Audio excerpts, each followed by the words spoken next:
This is Valara Waterfalls. This is also on the way to Munnar, little away from the previous waterfall. This is on the other side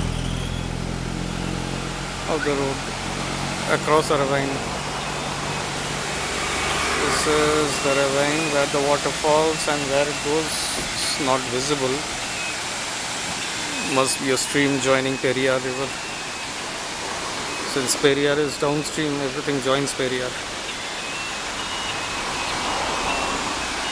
This also is a tourist attraction. A lot of vehicles are stopped here to have a look. Rainforests all around.